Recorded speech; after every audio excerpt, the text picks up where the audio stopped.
அண்ணாமலை எந்த தகுதியில் இவங்க தேர்ந்தெடுத்தாங்க? What is is experience? சும்மா வந்துட்டு வாய் பேசிட்டு ஒருத்தர் மேட்ரிக்ஸ்க்கு அரசியல், தட் இஸ் பிளாக்மெயில் அரசியல். ஐயோ, அண்ணாமலையை பற்றி பெருமையாக பேசுகிறாங்க எங்கள் ஊர்லலாம். நான் சொன்னேன், எல்லாம் பைத்தியக்காரங்க, நீங்களாம் இப்படி தான் ஏமாந்து போகிறீங்கன்னு சொல்லிட்டு. What is so great about it? ஊரை ஏமாத்துற ஒரு கும்பலுக்கு தலைவர்.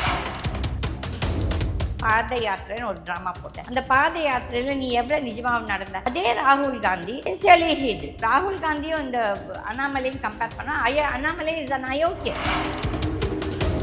அண்ணாமலை வந்தோடனே என்ன சொல்லிச்சு, நான் வந்து என்னோட ரூம் எல்லாம் திறந்து வச்சுக்க கண்ணாடி போட்டேன்னு. அப்போனா ப்ரீவியஸாக ஏதோ தப்பு நடந்திருக்குன்னு நீ ஒத்துக்கிறியா? எனக்கு முன்னால் இந்த தலைவர்கள்லாம் பெண்களோட தப்பாக நடந்துட்டாங்கன்னு சொல்லிட்டு நீயே ஒரு கொஸ்டின் மார்க்கை வைக்கிற.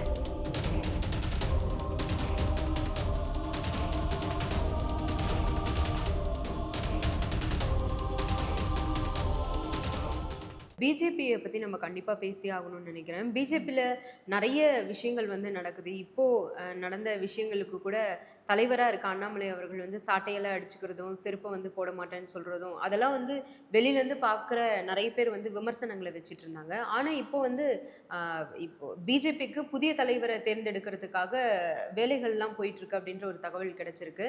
அதில் குறிப்பாக வானதி ஸ்ரீனிவாசன், தமிழிசை, அதுக்கப்புறம் அண்ணாமலை எல்லாம் முக்கியமாக தேர்ந்தெடுக்கப்பட்டிருக்கிறதா சொல்கிறாங்க.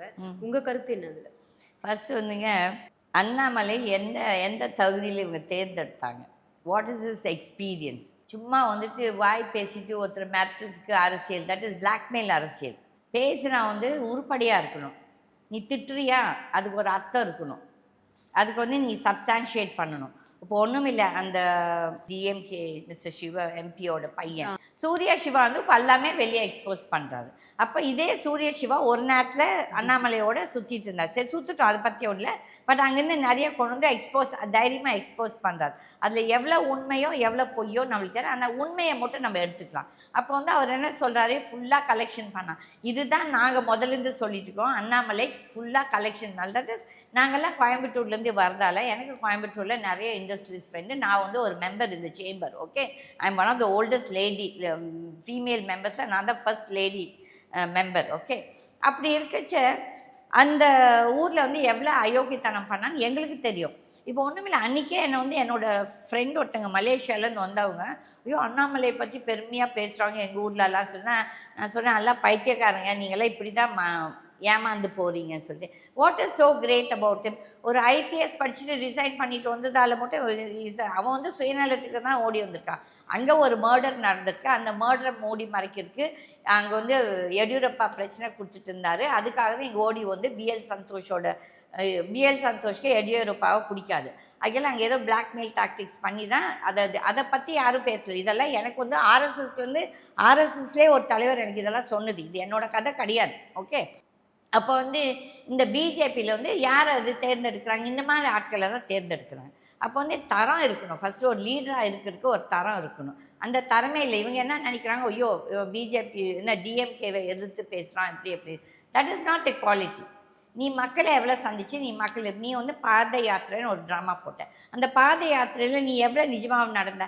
ஐ எம் நோ ஃபேன் ஆஃப் ராகுல் Gandhi. I am not at all a fan of ராகுல் காந்தி நார் சப்போர்ட்டர் ஆஃப் காங்கிரஸ் பார்ட்டி. ஆனால் அதே ராகுல் Gandhi sincerely hit, that is whether பார்க்காம இது பார்க்காம நடந்தான் அந்த தம்பி. அப்போ இந்த ராகுல் காந்தியும் இந்த அண்ணாமலையும் கம்பேர் பண்ணால் அண்ணாமலை இஸ் அன் அயோக்கியன். ஊரை ஏமாத்துற ஒரு கும்பலுக்கு தலைவர். ஓகே, அந்த அண்ணாமலை வந்தோடனே என்ன சொல்லிச்சு, நான் என்னோட ரூம் எல்லாம் திறந்து வச்சுக்க கண்ணாடி போட்டேன்னு. அப்போனா ப்ரீவியஸாக ஏதோ தப்பு நடந்திருக்குன்னு நீ ஒத்துக்கிறியா? அப்போ யூஆர் த்ரோயிங் இது எனக்கு முன்னால் இந்த தலைவர்களாம் பெண்களோட தப்பாக நடந்துக்கிட்டாங்கன்னு சொல்லிட்டு நீயே ஒரு கொஸ்டின் மார்க்கை வைக்கிற. அப்போ நீ மட்டும் என்ன யோகிதன்? அப்போ நீயும் அதுதான். அப்போ உனக்கே 2வது வீடு இருக்குது, இது இருக்குது, அது இருக்குதுன்னு வெளியே வருது. அதுக்கப்புறம் நீங்கள் அதை மூடி மறைக்கிறீங்க. அதில் ஃபஸ்ட் பப்ளிக் லைஃப்க்கு வரதவங்க ஃபஸ்ட்டு அவங்க பர்ஃபெக்டாக இருக்கணும்.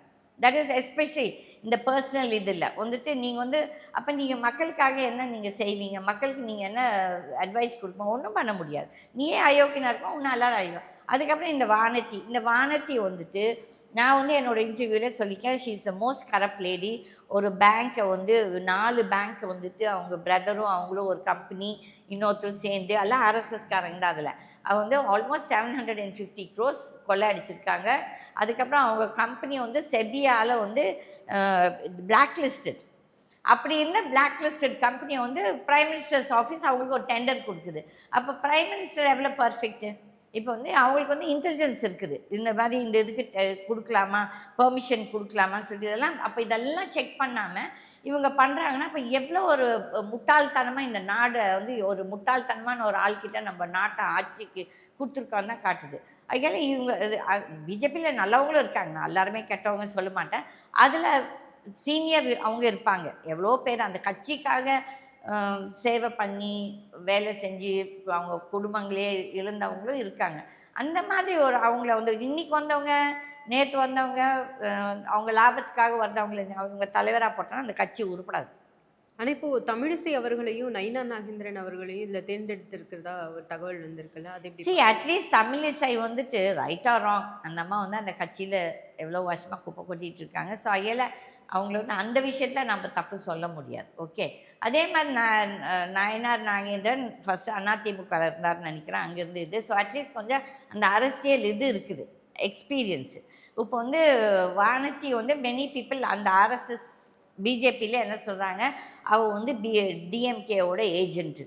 ஏன்னா அது வந்து நானும் கூட கொஞ்சம் கன்ஃபார்ம் பண்ணுவேன். ஏன்னா அவன் என் மேலே ஒரு கேஸ் போட்டாங்க இந்த யூடியூப்பில் நான் ஒரு பேட்டி பண்ணதுக்கு. அப்போ வந்து அந்த ஆன்டிசிபேட்டரி பெயிலுக்கு போகும்போது என்ன பண்ணுறாங்க, அந்த பிபி வந்து அவளுக்கு சப்போர்ட் பண்ணிட்டு பேசுகிறாங்க. இப்போ வந்து நான் வந்து எலெக்ஷன் இதில் நீங்கள் என்னோடய பேட்டியெல்லாம் எடுத்து உங்கள் எலெக்ஷனுக்கு யூஸ் பண்ணிட்டீங்க, யார் டிஎம்கே யூஸ் பண்ணிவிட்டு நீங்கள் எனக்கு சப்போர்ட் பண்ணாமல் நீங்கள் போய் அவளுக்கு சப்போர்ட் பண்ண, அப்போ உங்களுக்கு ஏதோ அண்டர் கிரவுண்ட் இது இருக்குது, எக்ஸ்போஸ் ஆகிட்டாங்க. ஸோ அதில் இந்த மோஸ்ட் ஆஃப் தீஸ் என்ன சொல்கிறது, எனக்கு தெரிஞ்ச நான் வந்து இதே வானதியை வந்து 11 ஆகிட்டேன், மயிலாப்பூரில் ஒரு கேண்டிடேட்டாக நின்னேன். அப்போல்லாம் ஆட்டோவில் தான் அந்த பொண்ணு சுற்றிட்டு இருந்துச்சு. அப்போ சடனாக எங்கேருந்து இந்த ஃபார்ச்சுனர் கார்லாம் இவங்களுக்கு இவ்வளோ வசதி இவ்வளோ இது இதெல்லாம். அப்போ வந்து இவங்கெல்லாம் கொள்ளை அடித்து தான் எல்லாம் சம்பாதிக்கிறாங்க. எங்களுக்குமே தெரியும் அந்த பொண்ணு வந்துட்டு ரொம்ப கரப்ஷன். கோயம்புத்தூர் நிறைய பேர்கிட்ட நிர்மலா சீதாராமன் கிட்ட அப்பாயின்மெண்ட் வாங்குறதுக்கு 2 கோடி 50 லட்சம் 25 லட்சம் எல்லாம் வாங்கி யாருக்குமே அப்பாயின்மெண்ட் வாங்கி கொடுக்கல. அப்போ அதை வந்து திருப்பி அவங்களால போய் கேட்குறதுக்கு பயப்படுறாங்க. ஏன்னா எதனா ஒன்று பண்ணிடுவாங்களா, நம்மளை டேக்ஸு ரெய்ட் பண்ணுவாங்களா. ஸோ அதில் இந்த மாதிரி ஆட்களை வந்து தெரிஞ்ச அப்புறமும் கூட வந்துட்டு அந்த கட்சியில் வந்து அவங்கள தலைவராக போட்டேன்னா அந்த கட்சியோட தரம் சரியில்லைன்னு சொல்லுவேன்.